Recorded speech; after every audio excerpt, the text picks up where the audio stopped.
Phone tapping వ్యవహారంలో కీలక విషయాలు బయటకు వస్తున్నాయి. ప్రణీత్ రావు అందించిన సమాచారంతో గతంలో కీలక పదవుల్లో పనిచేసిన పలువురు అధికారులు అరెస్ట్ చేసేందుకు కూడా పోలీసులు రంగం సిద్ధం చేసినట్టు తెలుస్తోంది. గతంలో ప్రతిపక్ష నేతగా ఉన్న రేవంత్ రెడ్డి ఫోన్తో పాటు ఆయన బంధువులు కీలక అనుచరుల ఫోన్లను సైతం ట్యాప్ చేసినట్టు తెలుస్తోంది.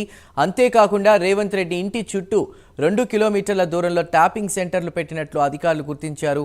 ఎమ్మెల్యేల కొనుగోలు, బై ఎలక్షన్లలో సీక్రెట్ ఆపరేషన్లు జరిపారని తెలుస్తోంది. అంతేకాకుండా ప్రైవేటు వ్యక్తుల ఫోన్లను ట్యాప్ చేయడంతో పాటు ఎవిడెన్స్లను ధ్వంసం చేయడంలో తాను కీలక పాత్ర పోషించానని ప్రణీత్ రావు అంగీకరించినట్లు సమాచారం.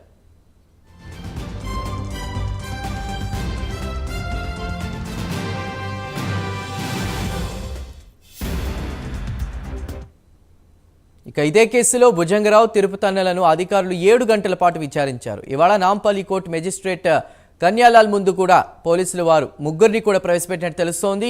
దాంతో న్యాయమూర్తి వారికి 14 రోజుల పాటు రిమాండ్ విధించారు. 42 హార్డ్ డిస్కులు, 1600 పేజీల కాల్ డేటాను, లాకర్ రూమ్లో ఉన్న ఆధారాలను ప్రణీత్ రావు ధ్వంసం చేశారని అధికారులు చెప్తున్నారు.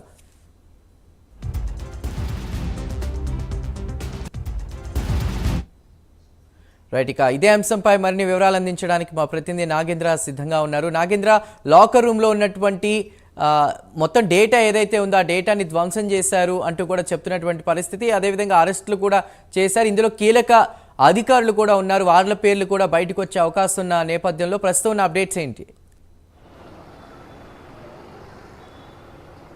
Thank you. ప్రస్తుతం ప్రణీత్ రావుకి సంబంధించినటువంటి ఫోన్ ట్యాపింగ్కి సంబంధించినటువంటి అంశంలో సంచలన విషయాలు బయటికి వెలుగు చూస్తున్నటువంటి పరిస్థితి ఉంది. ముఖ్యంగా ప్రణీత్ రావు గత బీఆర్ఎస్ ప్రభుత్వ హయాంలో అప్పటి ఇంటెలిజెన్స్ చీఫ్గా ఉన్నటువంటి ప్రభాకర్తో పాటు మరొక అధికారి అయినటువంటి రాధాకృష్ణన్ వీళ్ళిద్దరూ చెప్పినటువంటి విధంగా ప్రణీత్ రావు, అదేవిధంగా భుజంగరావుతో పాటు తిరుపతన్న, వీళ్ళు ముగ్గురు కూడా ప్రస్తుతం ఫోన్ ట్యాపింగ్కి సంబంధించినటువంటి అంశంలో కీలక పాత్ర పోషించారు. గత బీఆర్ఎస్ ప్రభుత్వ హయాంలో ప్రభాకర్ రావు చెప్పినటువంటి విధంగా ఎవరెవరైతే ఫోన్లు ట్యాపింగ్ చేయాలన్నటువంటి అంశాన్ని ప్రభాకర్ రావు ప్రణీత్ రావుకి చెప్పడం, దానిలో భాగంగానే ముఖ్యంగా అప్పటి ప్రతిపక్ష నేతగా ఉన్నటువంటి ఇప్పటి ముఖ్యమంత్రి రేవంత్ రెడ్డికి సంబంధించినటువంటి బంధువులతో పాటు రేవంత్ రెడ్డి, అదేవిధంగా రేవంత్ రెడ్డి కుటుంబ సభ్యులందరిపైన కూడా ఫోన్ ట్యాపింగ్ చేయాలంటూ కూడా ప్రభాకర్ రావు ప్రణీత్ రావుకు సూచించడం జరిగింది. దానిలో భాగంగానే ప్రస్తుతం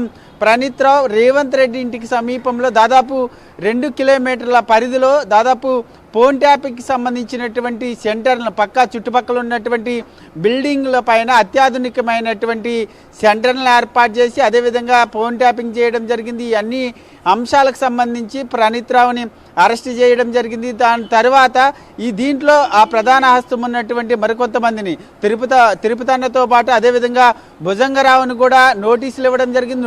నోటీసులు ఇచ్చి నిన్న దాదాపు పోలీసులు 7 గంటల పాటు విచారించడం జరిగింది. విచారించినటువంటి సమయంలో వారిద్దరి నుంచి కూడా సంచలన విషయాలు బయటకు వచ్చాయి. వచ్చిన తర్వాత ఈరోజు ఉదయమే నాంపల్లి కోర్టుకి సంబంధించినటువంటి మెజిస్ట్రేట్ కన్యాలాల్ దగ్గర ముందు ప్రవేశపెట్టడం జరిగింది. ప్రస్తుతం వాళ్ళందరికీ ప్రణీత్ రావుతో పాటు భుజంగరావు, అదేవిధంగా తిరుపతన్నకు సంబంధించి 14 రోజుల పాటు రిమాండ్ సైతం విధించినటువంటి పరిస్థితి. ముఖ్యంగా ప్రణీత్ రావు ట్యాపింగ్ చేసినటువంటికి సంబంధించినటువంటి అంశంలో ప్రధానంగా రేవంత్ రెడ్డి, అదేవిధంగా ఇతర వ్యాపారస్తులు, అదేవిధంగా రేవంత్ రెడ్డి బంధువులకు సంబంధించినటువంటి ఆధారాలన్నింటినీ కూడా, అంటే దాదాపు ప్రణీత్ రావు 42 హార్డ్ డిస్క్లు, అదేవిధంగా 1600 పేజీలు ఉన్నటువంటి కాల్ డేటాతో పాటు లాకర్లో ఉన్నటువంటి విలువైనటువంటి సమాచారాన్ని అంతటినీ కూడా ప్రణీత్ రావు ఈ అంశం ఫోన్ ట్యాపింగ్ అనేటటువంటి అంశం బయటకు వచ్చిన తర్వాత ఈ అన్ని ఆధారాలన్నింటినీ కూడా పూర్తిగా ధ్వంసం చేయడం జరిగింది. వీటికి సంబంధించినటువంటి వాటిపైన కూడా పోలీసుల విచారణలో ప్రణీత్ రావు కొన్ని కీలకమైనటువంటి అంశాలన్నింటిని కూడా బయటపెట్టడం జరిగింది. గత ప్రభుత్వ హయాంలో ముఖ్యంగా ఎలక్షన్లకు సంబంధించినటువంటి అంశాలు, ముఖ్యంగా బై ఎలక్షన్లకు సంబంధించినటువంటి అంశంతో పాటు మరొక వైపు పోలీసులు ముఖ్యంగా అప్పుడు ఉన్నటువంటి ప్రభుత్వ ఆదేశాలు, అప్పుడున్నటువంటి ఇంటెలిజెన్స్ చీఫ్ ఆధారంగానే మేమంతా కూడా ఈ ఫోన్ ట్యాపింగ్లకు పాల్పడడం జరిగింది. ఏదైతే ప్రణీత్ రావు ఫోన్ ట్యాపింగ్ చేయడం జరిగిందో రేవంత్ రెడ్డి కానీ, అదేవిధంగా వ్యాపారస్తులకు సంబంధించినటువంటి ఫోన్ ట్యాపింగ్ల సమాచారాన్ని ఎప్పటికప్పుడు కూడా ప్రణీత్ రావుతో పాటు మరొకవైపు భుజంగరావు అదేవిధంగా తిరుపతి ప్రస్తుతం ఈ ముగ్గురు కూడా తమకు వచ్చినటువంటి సమాచారాన్ని ఎప్పటికప్పుడు ప్రభాకర్ రావుకి పంపించడంతో పాటు అప్పటి ప్రభాకర్ గత ప్రభుత్వానికి కూడా ఎప్పటికప్పుడు చేరవేస్తూ ఉండేవారంటూ కూడా ఈ విచారణ సమయంలో బయటికి వెలుగు చూసినటువంటి పరిస్థితి కనిపిస్తుంది. మొత్తానికి ఈ ప్రణీత్ రావుకు సంబంధించినటువంటి ఫోన్ ట్యాపింగ్ అంశంలో కీలక విషయాలన్నీ కూడా బయటికి రావడంతో అప్పటి ఇంటెలిజెన్స్ హోదాల్లో వివిధ హోదాల్లో ఉన్నటువంటి అధికారులందరిపైన కూడా ప్రస్తుతం ప్రభాకర్ రావుతో పాటు మరొక వైపు రాధాకిషన్ వీళ్ళిద్దరిపైన కూడా ఎఫ్ఐఆర్లో కేసు నమోదు అవ్వడం జరిగింది. ముఖ్యంగా ప్రణీత్ రావు మీద కేసు నమోదు కాకముందే ప్రభాకర్ రావుతో పాటు అదేవిధంగా రాధాకృష్ణ వీరిద్దరు కూడా అమెరికా వెళ్ళడం జరిగింది. ప్రస్తుతం వీరిద్దరూ ప్రణీత్ రావు చెప్పినటువంటి ఆధారాలు ప్రణీత్ రావు చెప్పినటువంటి అంశాల కేంద్రంగా పలు అధికారుల పైన కేసు నమోదు చేసినటువంటి పరిస్థితి కనిపిస్తుంది. ప్రస్తుతం అయితే ముగ్గురు 14 రోజుల పాటు రిమాండ్లో ఉన్నారు. ప్రస్తుతం ఎఫ్ఐఆర్లో నమోదైనటువంటి ప్రభాకర్తో పాటు రాధాకృష్ణన్ కూడా విచారించాల్సినటువంటి అవసరం ఉంది. వారికి కూడా లుకౌట్ నోటీసులు ఇచ్చినటువంటి నేపథ్యంలో వారు కూడా విచారణకు హాజరు కావాలి. కానీ వాళ్ళు అమెరికాలో ఉన్నటువంటి నేపథ్యంలో వారిని ఏ విధంగా ఇక్కడికి తీసుకొస్తారు, ఏ విధమైనటువంటి విచారణ చేస్తారని మాత్రం చూడాలి. ఎందుకంటే ముఖ్యంగా ఈ ఫోన్ ట్యాపింగ్కి సంబంధించినటువంటి అంశంలో రోజుకొక సంచలన విషయాలు బయటకు వస్తూనే ఉన్నాయి. ముఖ్యంగా అప్పటి గత ప్రభుత్వ హయాంలో బై ఎలక్షన్లతో పాటు మరొక వైపు ఇంటెలిజెన్స్కి సంబంధించినటువంటి వాహనాల్లోనే అప్పుడు పెద్ద ఎత్తున డబ్బులు రవాణా జరిగిందంటూ కూడా ప్రణీత్ రావుని విచారణ చేస్తున్నటువంటి సమయంలో ఆయన బయటికి చెప్పినటువంటి వార్తలు కూడా వినిపిస్తున్నాయి. ఈ నేపథ్యంలో ప్రస్తుతం బంజారాహిల్స్ పోలీసులతో పాటు పంజాగుట్ట పోలీసులంతా కూడా కేసు నమోదు చేసినటువంటి నేపథ్యంలో ప్రభాకర్ రావుని రాధాకృష్ణని ఎప్పుడు ఇండియాకి తీసుకొస్తారు, వారిని ఎప్పుడు విచారణ చేస్తారు, వారిద్దరిని కూడా విచారిస్తే మాత్రం మరిన్ని సంచలన విషయాలు బయటకు వచ్చేటటువంటి అవకాశాలు అయితే కనిపిస్తున్నాయి. ఇప్పటికే మరొకవైపు ఈ అంశం పైన ప్రధానంగా ప్రభుత్వం నుంచి కొంతమంది కీలక మంత్రులు కూడా ఈ అంశం పైన స్పందించడం జరిగింది. గత ప్రభుత్వ హయాంలో రాజకీయ నాయకులతో పాటు వ్యాపారస్తులకు సంబంధించినటువంటి ప్రతి ఒక్కరి ఫోన్లు ట్యాపింగ్ అయ్యాయి, మేము మాత్రం మా కాంగ్రెస్ ప్రభుత్వ హయాంలో ఎవరి ఫోన్లు కూడా ట్యాపింగ్ చేయము, అదేవిధంగా ట్యాపింగ్కి పాల్పడినటువంటి వారందరిపైన కూడా కఠిన చర్యలు తీసుకుంటామనేటటువంటి అంశాన్ని కూడా మంత్రులు చెప్పినటువంటి పరిస్థితి అయితే కనిపిస్తుంది. మొత్తానికి ప్రణీత్ రావుకు సంబంధించినటువంటి ఫోన్ ట్యాపింగ్కి సంబంధించినటువంటి కేసు రోజుకొక మలుపు తిరుగుతున్నటువంటి పరిస్థితి అయితే కనిపిస్తుందని చెప్పాలి. నాగేంద్ర, ఒక రకంగా ఈ కేసుకి సంబంధించి right, anyway thank you Nagendra.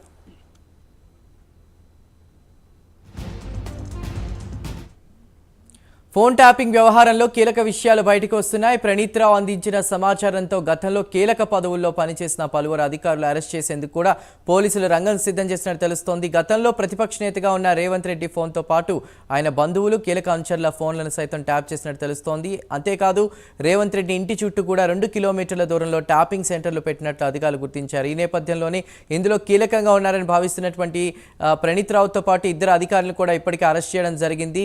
So మొత్తం మీద ఇప్పుడు జరుగుతున్నటువంటి పరిణామాల సిచ్యువేషన్ నేపథ్యంలో మరింత సమాచారాన్ని మా ప్రతినిధి కుమార్ అందిస్తారు. కుమార్, ఇప్పటికే అటు తిరుపతి అన్న అదేవిధంగా భుజంగరావుని కూడా అలాంటి అధికారులను కూడా అరెస్ట్ చేసినటువంటి పరిస్థితి. మరి ప్రణీత్ రావులానే వీళ్ళని కూడా కస్టడీకి కోరే అవకాశం ఉందా? ఎందుకంటే వీళ్ళిద్దరిని కూడా కస్టడీకి కోరితే మరిన్ని వివరాలు బయటకు వచ్చే అవకాశం ఉన్న నేపథ్యంలో కూడా గత ప్రభుత్వంలో ఉన్నటువంటి అధికారుల పేర్లు కూడా కొంతమంది కీలక అధికారుల పేర్లు కూడా బయటకు వచ్చే అవకాశం ఉందని చెప్తున్నారు.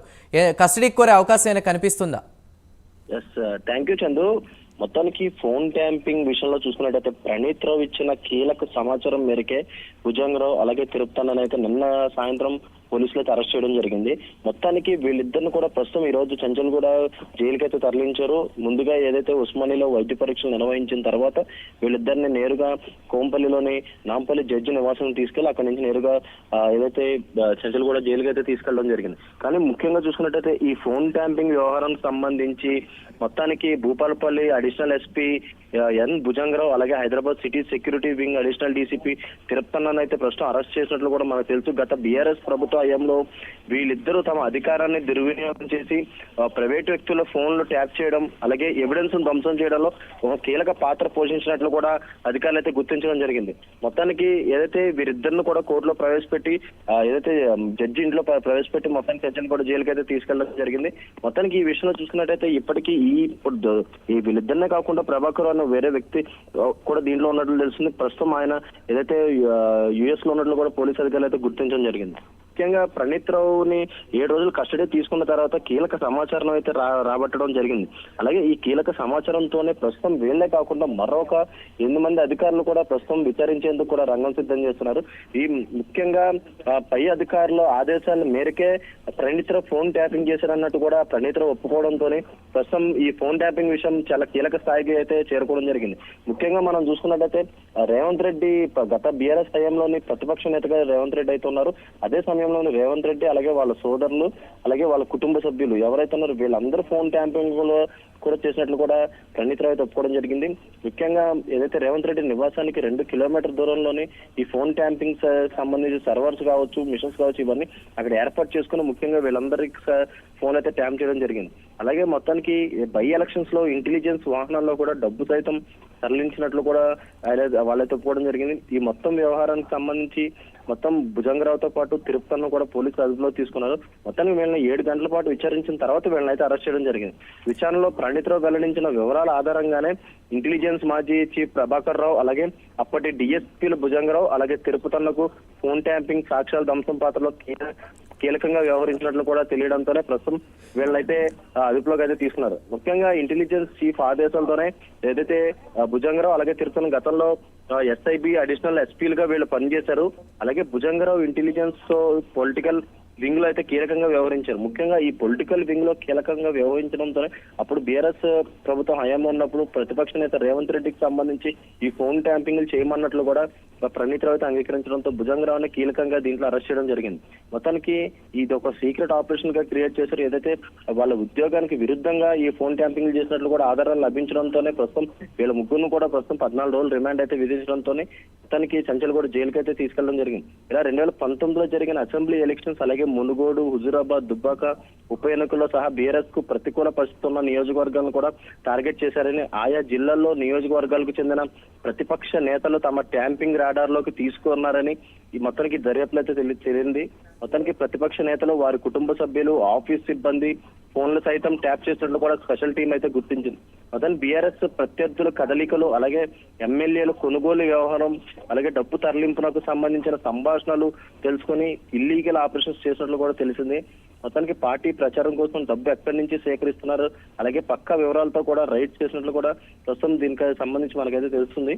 ఈ సోదరులో వీరితో పాటు ఎస్ఐబి మాజీ chief Prabhakar Rao, task force మాజీ డిఎస్పీ రాధాకిషన్ రావు, శ్రవణ్ రావు కూడా ఇందులో కీలకంగా ఉన్నారు. అయితే వాళ్ళ ముగ్గురు కూడా అజ్ఞాతంలోకి వెళ్ళినట్టు తెలుస్తుంది, ఫారెన్ కంట్రీకి వెళ్ళిపోయినట్టు చెప్తున్నారు. మరి వీళ్ళకి కూడా లుకౌట్ నోటీసులు జారీ చేశారని తెలుస్తుంది. అయితే ఇంకా కొంతమంది ప్రజాప్రతినిధులు లేదా ఇతరితర అధికారులు కూడా ఇందులో కీలకంగా ఉన్నారని తెలుస్తుంది. వాళ్ళందరికీ కూడా నోటీసులు జారీ చేసే అవకాశం ఏమైనా కనిపిస్తుందా?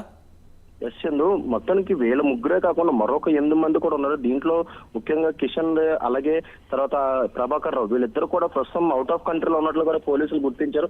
ఏదైతే ఈ కేసు రిజిస్టర్ అయిన తర్వాత ఇమీడియట్ గా వాళ్ళు అవుట్ ఆఫ్ కంట్రీకి వెళ్ళిపోయినట్లు కూడా పోలీసులు అయితే గుర్తించారు. మొత్తానికి వీళ్ళపై అయితే ప్రస్తుతం ఇప్పుడు లుక్అవుట్స్ నోటీసులు అయితే జారీ చేయడం జరిగింది. ముఖ్యంగా భుజంగరావు తిరుపతిని అరెస్ట్ చేయడంతో వీళ్ళకు కూడా లుక్అవుట్ నోటీసులు అయితే జారీ చేశారు. మొత్తానికి ఈ పోలీస్ ఇంటెలిజెన్స్ లో చూసుకున్నట్టయితే ఎస్ఐబి ముఖ్యంగా ఈ స్పెషల్ ఇంటెలిజెన్స్ బ్యూరోకి సంబంధించి వాళ్ళ పై అధికారులు చెప్పిన విధంగానే ప్రణీత్ రావు ఈ ఫోన్ ట్యాపింగ్ చేసినట్లయితే అంగీకరించడంతో ఈ ముఖ్యంగా చూసినట్లయితే ప్రణీత్ రావు కాకుండా ప్రణీత్ రావు పై అధికారులు ఎవరైతే ఉన్నారో వీళ్ళందరూ హస్తం దీంట్లో ఉన్నట్లు కూడా ప్రస్తుతం గుర్తించారు. అలాగే ఏదైతే పోలీస్ విభాగంలోనే ఇంత కీలకంగా ఏదైతే ఫోన్ ట్యాంపింగ్ చేశారనే ఆధారాలు ఉన్న నేపథ్యంలోని వీళ్ళు ఈ కేవలం ప్రతిపక్ష నేతల ఫోన్ ఎందుకు రికార్డ్ చేశారనే కోణంలో విచారించగా మొత్తం దీని వెనకాల రాజకీయ నాయకులు కుట్ర కూడా ఉండొచ్చు అని కూడా భావిస్తున్నారు. ఎందుకంటే రాజకీయ నాయకులు ఏదైతే ఆదేశాలు చెయ్యిందే పోలీసులు దీనికి సంబంధించి రికార్డ్స్ కావచ్చు, ట్యాంపింగ్ కావచ్చు లేదా